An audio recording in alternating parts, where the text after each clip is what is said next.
ये कुमैल साहब बैठे हैं और इन्होंने पहली दफ़ा मेरा इंट्रोडक्शन करवाया। अच्छा, मुझे पता ही नहीं था कि मुझे घोड़ों का इतना शौक़ है, पता ही नहीं था मुझे। इन्होंने मुझे बताया कि आपको घोड़ों का शौक़ है, फिर मुझे पता चला कि वाकई मुझे पसंद है घोड़े। शौक था वो अंदर से और अंदर से बाहर नहीं निकल रहा था। माशाल्लाह। कुमैल भाई ने मुझे एक घोड़ा दिया पहले, और बड़ी मेहरबानी, इन्होंने फिर घोड़ा गिफ्ट किया और उसके बाद एक और घोड़ा गिफ्ट किया।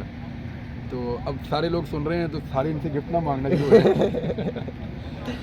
और उसके बाद फिर मुझे घोड़े चलाने की भी आहिस्ता आहिस्ता आदत होना शुरू हो गई, घोड़े चलाना भी शुरू हो गया, गाना भी शुरू हो गया। राइडिंग करते करते फिर ये नेज़ाबादी भी सीख ली थोड़ी सी। आज मैंने माशाल्लाह आपकी वीडियो देखी है, बहुत बेहतरीन, आपने परफेक्ट जोन सा ना नेज़ाबादी का, और फर्स्ट टाइम मेरे ख्याल से आपका एक्सपीरियंस था। इससे पहले मैं डॉग पालता था शिकार खेलने के लिए।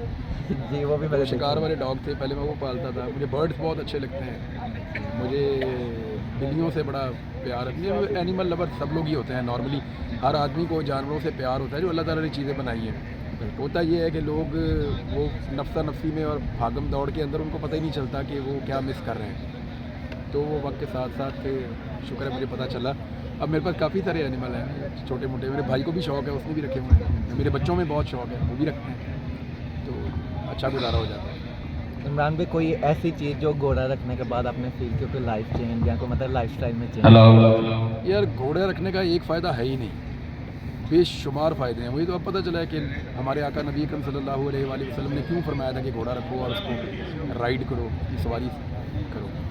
वो खाली जनाब चौधरी असगर जावेद तहसीलदार बरनाली जिला गुजरात, वो हिकमत है हर चीज़। जनाब मलिक खां कामिल कुहावड़ साहब, चौधरी अब्दाल अफसर गुजर, चौधरी सरफराज रशीद बड़ैच, आप शहीद वाली जिला मंडी बोलते हैं जी, खुश आमदीद।